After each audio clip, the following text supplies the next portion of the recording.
Oh, 87 posko mudik terdiri dari 51 pos pengamanan, 21 pos pelayanan, dan 15 pos terpadu disiapkan saat mudik lebaran di Sumsel. Posko diperkuat personil TNI serta Polri, dan stakeholder lainnya 3.578 orang. Posko mudik tersebar mulai di jalan nasional, tol, hingga di fasilitas angkutan umum. Kapolda Sumsel Irjen Tony Harmanto menyebut, dengan lebih dari 3.000 personil yang turun, dipastikan mampu mengatasi Kamtipmas. 3 titik nantinya ditempatkan personil lebih banyak karena dianggap rawan kecelakaan lalu lintas dan tindak kriminalitas, yakni tol dan kota Kayu Agung, serta di kawasan Kabupaten Ogan Komering Ilir.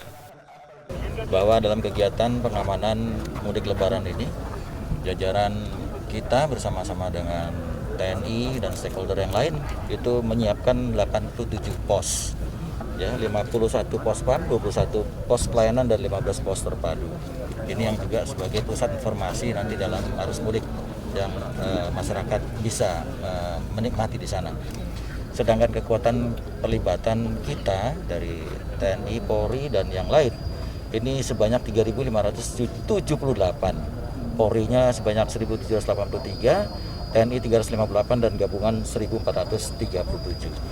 Ini saya pikir bisa menjawab terhadap isu-isu yang mungkin akan terjadi selama dalam pelaksanaan pengamanan mudik.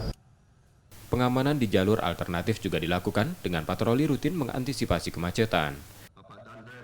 Reski Oktora, Mukles Diferensial, Kompas TV, Palembang, Sumatera Selatan.